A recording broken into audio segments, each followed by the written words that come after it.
ہدف hockey club اسلام آباد پاکستان میں کشتی سازی کی تاریخ سے متعلق چند حقائق آپ لوگوں کے سامنے رکھنے جا رہا ہے۔ امید کرتا ہوں کہ آپ کو یہ حقائق پسند آئیں گے۔ پاکستان میں کشتی سازی ایک اہم تاریخی اور ثقافتی اہمیت کی حامل ہے، خاص طور پر ساحلی علاقوں جیسے کراچی، گوادر اور بحیرہ عرب سے متصل دیگر علاقوں میں۔ کئی نسلوں سے گزرنے والی کشتی سازی کا ہنر ماہی گیر برادریوں اور سمندری تجارت کے لیے بہت اہم رہا ہے۔ تاریخی طور پر پاکستان میں کشتی سازی صدیوں پرانی ہے اور لکڑی سے کشتی بنانے کی روایتی تکنیک نسلوں سے رائج ہے۔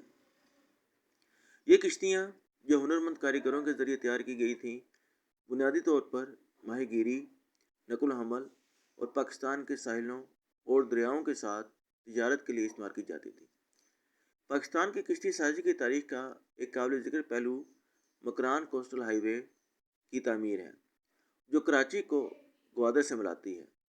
اس شاہراہ نے کشتیوں اور سمندری سامان کی نقل و حمل کی سہولت فراہم کی، جس سے خطے میں سمندری صنعت کو فروغ ملا۔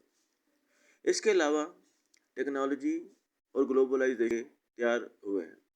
فائبر گلاس اور اسٹیل کی کشتیاں اپنی پائیداری اور کارکردگی کی وجہ سے تیزی سے مقبول ہو گئی ہیں، اگرچہ روایتی لکڑی کی کشتی سازی ثقافتی اہمیت رکھتی ہے۔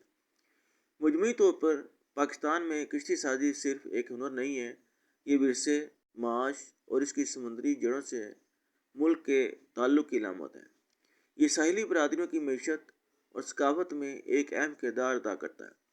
دستکاری اور سمندری روایت کی ایک امیر وراثت کو برقرار رکھتا ہے۔